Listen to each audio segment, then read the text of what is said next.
Coba lihat mereka. Boleh jadi yang lebih dulu meninggalkan kita itu amalannya begitu luar biasa.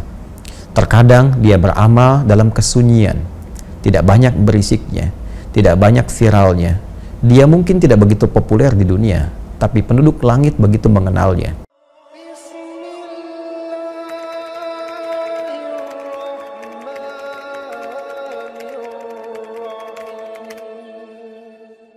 Bismillahirrahmanirrahim. Assalamualaikum warahmatullahi wabarakatuh. Alhamdulillahil qail alladzina idza asabathum musibah qalu inna lillahi wa inna ilaihi raji'un.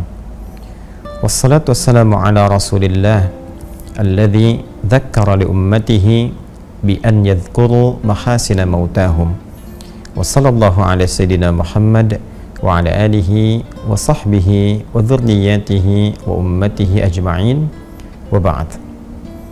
Fa ya ahbaballahi wa ahbaba rasulihi sallallahu alaihi wasallam, usi nafsi wa iyyakum bi taqwallahi faqad fazal muttaqun fala tamutunna illa wa antum muslimun. Allah Subhanahu wa taala telah memberikan satu ketentuan hukum dalam berkehidupan, bahwa siapapun manusia yang berkehidupan di muka bumi ini menjalani misi sebagai khalifah untuk beribadah kepada Allah Subhanahu wa taala, diberikan oleh Allah batas waktu untuk mengemban misi dimaksud dalam setiap generasi yang berkelanjutan dan saling menggantikan, dan masa waktu ini disebut dengan nama ajal. Maka setiap insan tidak akan bisa berlepas dari ketentuan ajal ini, baik generasi terdahulu, kini, ataupun yang akan datang. Demikian Allah Subhanahu wa taala berfirman dalam Al-Qur'an surah ke-7 Al-A'raf ayat 34. Walikulli ummatin ajal fa idza jaa ajaluhum la yastakhiruna sa'atan wa la yastaqdimun. Dan setiap umat, kelompok masyarakat yang berkehidupan, setiap generasi yang saling menggantikan, mereka memiliki batas waktu untuk menuntaskan misi dalam kehidupan, batas waktu untuk mencari bekal, beribadah sampai kembali kepada Allah Subhanahu wa taala. Batas waktu itulah yang disebut dengan ajal. Maka bila telah tiba ajalnya, manusia tidak dapat mengkreasikan diri, baik memajukan ataupun berupaya mengundurkan ajal yang dimaksudkan. Hadirin sekalian, dalam mengisi ajal ini, maka manusia dibimbing oleh Allah Subhanahu wa taala untuk memenuhi waktu ini dengan beraktivitas, yang tentunya aktivitas ini didesain oleh Allah Subhanahu wa taala dalam dua kerangka utama. Yang pertama adalah dalam konteks ibadah, menyembah, mengagungkan dan mengesahkan Allah Subhanahu wa taala. Demikian dalam Al-Quran surah ke-51 Adz-Dzariyat di ayat ke-56. Wa ma khalaqtul jinna wal insa illa liya'budun. Dan tidaklah kuciptakan jin dan manusia itu kecuali untuk mengkreasikan seluruh aktivitas hidupnya dalam rangka ibadah kepada Allah Subhanahu wa taala. Yang kedua adalah manusia dibimbing oleh Allah Subhanahu wa taala untuk menjadikan seluruh aktivitasnya dalam rangka memakmurkan setiap tempat yang ia pijak, memberikan dampak-dampak positif, hal-hal yang bermanfaat dalam setiap tindakan dan perilaku yang ia lakukan. Karena itulah hal yang bermanfaat, hal positif, hal yang kiranya mampu menyukseskan, memakmurkan, dalam bahasa Arab disebut dengan umur. Dan umur ini pula yang seringkali diterjemahkan dalam bahasa Indonesia dengan nama usia. Cara mengisi ajal, cara memenuhi usia kita sampai tiba batas waktu adalah dengan cara mengisinya dengan berbagai yang bermanfaat, bertutur yang bermanfaat, memandang yang bermanfaat, mendengar yang bermanfaat, bahkan berbisnis, bekerja, beraktivitas yang kiranya semua bermanfaat, dapat memakmurkan kehidupan, menyukseskan yang dibenarkan, dan sekaligus membantu setiap tempat yang kita pijak memiliki dampak-dampak positif dari kegiatan yang kita lakukan, baik skalanya di keluarga, ataupun di lingkungan sosial, atau dalam kehidupan berbangsa dan bernegara. Manusia yang mengemban tugas itu, yang kedua ini, misinya disebut dengan khalifah. Quran surah kedua Al-Baqarah ayat ke-30.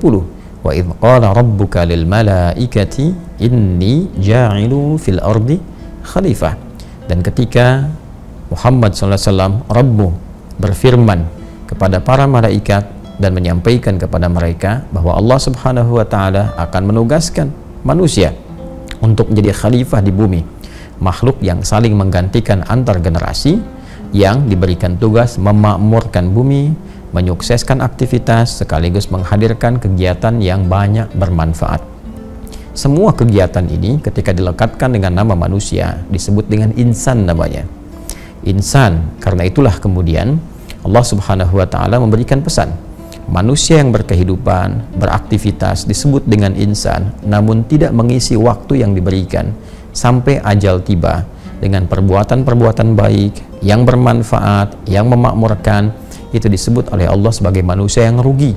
Maka turunlah surah ke-103 untuk mengingatkan, wal 'asr innal insana lafi khusr illa alladhina amanu wa 'amilus shalihat wa tawasaw bil haqqi wa tawasaw bis sabr. Demi waktu, aku bersumpah, demi kesempatan, waktu, momentum yang aku berikan pada setiap hamba untuk beraktivitas. Sungguh, setiap manusia yang beraktivitas memanfaatkan waktu itu berpotensi ada yang rugi. Kecuali di antara mereka yang bebas dari kerugian itu adalah yang beriman kepada Allah, yakin bahwa dunia sementara. Dunia itu tempat bertugas. Dan dunia itu pasti akan ditinggalkan. Sepanjang bernama manusia, pasti meninggalkan dunia. Sepanjang bernama manusia, pasti akan kembali kepada Allah untuk mempertanggungjawabkan berbagai misi yang telah diemban.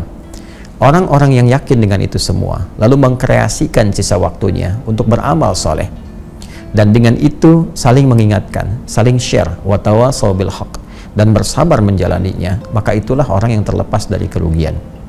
Hadirin sekalian, rangkaian ayat-ayat tadi mengingatkan pesan kepada kita bahwa setiap kita ini di dunia ini hanya membawa tugas, membawa misi besar. Imma itu untuk ibadah, mengesahkan, mengagungkan, berubudiyah kepada Allah Subhanahu wa Ta'ala. Karena itu kita sholat, karena itu kita puasa, karena itu baca Al-Quran, untuk mengimplementasikan keyakinan kita bahwa kita ini adalah seorang hamba yang punya tugas selama di dunia, mengesahkan, mengagungkan Allah Subhanahu wa Ta'ala. Saat yang bersamaan, kita juga beraktivitas. Ada yang bekerja, ada yang berbisnis, ada yang di dunia diplomasi, di birokrasi, ada yang mengajar dalam rangka menjadi khalifah di bumi, membawa segala hal yang bermanfaat, mengajar yang bermanfaat, bisnis yang benar, menghindari manipulasi, jauhi kecurangan. Segalanya kita coba tunjukkan dalam rangka menjalankan misi yang telah Allah amanahkan kepada kita semua. Tapi ayat itu juga mengingatkan bahwa pada saatnya ketika ajal tiba, selesai misi kita dan kita pasti akan berpulang. Jadi kepulangan kita adalah satu hal yang sangat niscaya dan sifatnya pasti. Jadi siapapun yang berpulang kepada Allah Subhanahu wa Ta'ala, boleh jadi saat ini Pak Mahfudin telah lebih dulu meninggalkan kita, tapi kita pun mesti yakin bahwa esok lusa tiba waktunya kita untuk pulang. Tinggal pertanyaannya, bagaimana kemudian kita melihat diri, melihat cermin, melihat sekitaran kita dari siapa yang pulang itu, dan dari situ kita belajar untuk bisa meningkatkan kebaikan yang mungkin kita bisa lakukan dan mengoreksi kekurangan-kekurangan, kesalahan-kesalahan yang mungkin telah dilakukan, sehingga ketika pulang bekalnya bisa optimal. Semua amal dinilai baik oleh Allah Subhanahu wa Ta'ala. Ini yang dimaksudkan Quran surah ke-67 di ayat yang kedua itu. Walladzi khalaqal mauta wal hayata liyabluwakum ayyukum ahsanu amala wa huwal azizul ghafur.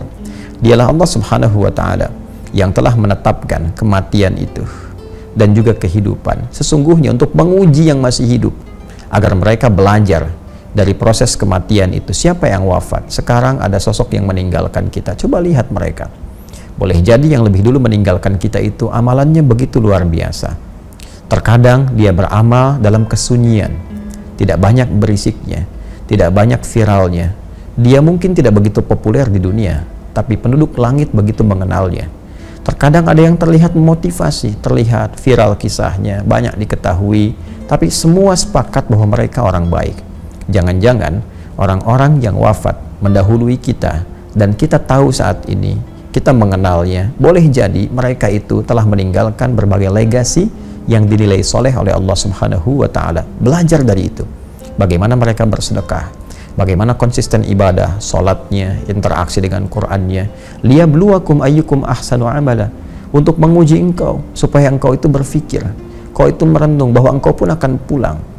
Boleh jadi Pak Mahfudin telah mendahului kita, boleh jadi orang-orang lain mendahului kita, ada ayah kita, ibu kita. Al-Quran menegaskan pada kita, besok itu kamu, besok itu engkau. Lantas engkau harus mengoreksi diri, introspeksi. Kalau kamu pulang, bekal apa yang dibawa? Karena itu, selalu belajarlah dari orang-orang yang telah kembali kepada Allah dan mendahului kita. Ambil manfaat dari mereka, pelajari kemuliaannya, kebaikan-kebaikannya. Liyabluwakum ayyukum ahsanu amala. Setelah itu kita buktikan kepada Allah untuk berubah. Tingkatkan amalan kita, tingkatkan ketakwaan kita. Minimal kita meneladani legasi kebaikan yang ditinggalkan oleh hamba-hamba Allah yang meninggalkan kita itu lebih dulu dibandingkan dengan kita. Pun demikian, belajar dari kehidupan. Banyak orang saleh yang masih berkehidupan, banyak orang baik yang masih berkehidupan, atau belajar setidaknya dari orang-orang yang baru dilahirkan, ya. Walladzi khalaqal mauta wal haya, dan kehidupan. Ada orang yang baru dilahirkan, masih bersih, masih bening, banyak disayang-sayang, tidak banyak berbuat salah. Saat salah pun begitu cepat dimaafkan karena memang belum baligh, nalarnya belum sempurna. Ya, Allah memberikan pesan kepada kita, kamu itu lahirnya bersih, lahirnya baik, lahirnya penuh dengan kelembutan, kasih sayang, menyenangkan. Kenapa setelah dewasa, akal kamu matang kok menjadi keras, menjadi kasar, menjadi jauh dari kebaikan dan sebagainya? Introspeksi diri. Maka kehidupan, kematian mengajarkan kita pada hakikatnya untuk memperbaiki diri dan meningkatkan kualitas dalam berkehidupan. Ini yang pertama. Yang kedua, ini pesan penting dari Nabi SAW. Setiap insan yang sudah pasti akan meninggal, Nabi berpesan, siapkanlah bekal terbaik. Setidaknya sekalipun wafat, peluang-peluang transfer kebaikan itu masih tetap mengalir di alam barzakhnya, masih tetap mengalir. Dalam bahasa Arab disebut dengan jariyah. Kebaikan-kebaikan yang mengkreasikan pahala itu disebut dengan sedekah. Maka muncullah kemudian dalam banyak ayat di Al-Quran ataupun hadis-hadis Nabi SAW, sedekah-sedekah yang berfungsi untuk jariyah. Di antaranya Nabi pernah menggarisbawahi pada 3 amalan utama yang bisa mengkreasikan sedekah jariyah. Di hadis Muslim, diantaranya diingatkan kepada kita saat Nabi SAW menyampaikan, bima ma'na au kama qala Rasulullah SAW, ada 3 golongan yang saat anak Adam itu, manusia itu meninggal dunia. Kalau kita ambil redaksi hadisnya, idza matal insanu, jika seorang manusia yang biasa beraktivitas itu kemudian meninggal dunia dan tak mampu beraktivitas lagi, karena itu inqata'a sa'iru amali, terputus semua peluang amalnya. Karena terputus semua peluang kreasi dan amalnya, maka terputus pula peluang pahalanya. Nggak mampu sholat lagi, pahala sholat terputus. Nggak mampu baca Al-Quran lagi, pahala baca Al-Quran terputus. Karena itu mumpung masih hidup, perbanyak sholat sesuai ketentuan, perbanyak bacaan Al-Quran. Kalau sudah meninggal, selesai semua peluang itu. Kemudian terputus semua amalnya, in qata'a sa'iru amali illa min thalath, kecuali ada 3 amalan yang ditinggalkan oleh seseorang yang meninggal dunia, tapi pahalanya terus mengalir. Sekalipun perbuatannya telah terhenti, pahalanya terus mengalir. Inilah yang dimaksud sedekah jariyah. 1. Sedekatin jariyah. Jadi langsung disebutkan bentuknya sedekah jariyah, ya, kebaikan yang mengalirkan pahala terus-menerus. Apa diantaranya? Cara cepatnya adalah memfasilitasi satu kebaikan atau mengerjakan satu amalan yang dikerjakan kembali oleh banyak orang. Karena itu, fasilitator ini karena mendapatkan manfaat dari pekerjaan yang dilakukan oleh orang lain terhadap fasilitas yang telah disediakan, dia mendapatkan transfer pahalanya. Kita sering ambil contoh-contoh yang sederhana. Misal, kita membantu di masjid, sediakan karpet masjidnya, atau misalnya menyiapkan mushaf tertentu, memfasilitasi para penghafal Al-Quran, ada buku-buku hafalan Quran misalnya, atau misalnya memperbaiki madrasah, di sana ada anak yang belajar, ada orang sholat sujud di karpet yang kita fasilitasi itu dengan izin Allah Subhanahu wa Ta'ala. Sepanjang bendanya masih ada, walaupun kita telah meninggal dunia, itu terus mengalirkan pahala. Itu yang disebut sedekah jariyah. Kedua, ilmin yuntafa'u bihi, ilmu yang bermanfaat. Karena itu sebagai orang tua, saya senantiasa memotivasi diri dan juga menyarankan kepada orang tua lainnya, tanamkan kepada anak-anak kita itu informasi pengetahuan yang baik-baik. Ajarkan Al-Fatihah pertama di lisan orang tuanya supaya pahalanya mengalir ketika anak itu sholat. Ajarkan tentang kejujuran, kesabaran, ilmu-ilmu yang mendekatkan diri kepada Allah. Itu mengalir pahalanya setelah meninggal dunia. Pahala itu terasanya setelah meninggal. Kalau dalam berkehidupan mungkin tidak terasakan. Jadi begitu kita meninggal dunia, maka akan dikonfirmasi apa yang telah dilakukan itu. Dan yang terakhir adalah waladin salihin yad'u lahu, anak saleh yang senantiasa mendoakan kepada kedua orang tuanya. Karena itu, jika memang anak-anak masih berkehidupan, maka bimbing mereka dengan kebaikan, tempatkan di sekolah yang benar, carikan guru yang baik, karena itu aktifat terbaik saat orang tua berpulang. Dan ini pun rumus berkebalikan, mafhum mukhalafah untuk anak-anak. Mafhum mukhalafahnya, pengertian terbaliknya, anak-anak jangan lelah ibadah, karena ketika Anda tidak beramal soleh, Anda tidak termasuk anak soleh yang doanya belum tentu sampai kepada orang tua. Nah, karena itu saya berharap kita semua belajar dari apapun yang kita hadapi untuk meningkatkan ketakwaan pada Allah Subhanahu wa Ta'ala, dan saling mendoakan semoga kita berpulang dalam keadaan yang baik. Saya kira itu tausiah singkat yang bisa saya sampaikan. Semoga Allah merahmati kita semua, dan kita bermohon kepada Allah semoga semuanya diberkahi dalam kemuliaan, dipertemukan dengan Rasulullah saat kembali nanti kepada Allah, dan ditempatkan dalam tempat yang lebih baik dengan ridha Allah Subhanahu wa Ta'ala. Allahumma taqabbal minna innaka antas sami'ul alim wa tub 'alaina innaka antat tawwabur rahim. Wa sallallahu ala sayyidina Muhammad wa ala alihi wa sahbihi ajma'in. Wa akhiru da'wana subhanakallahumma wa bihamdika asyhadu an la ilaha illa anta nastaghfiruka wa natubu ilaik. Walhamdulillahi rabbil alamin. Assalamualaikum warahmatullahi wabarakatuh.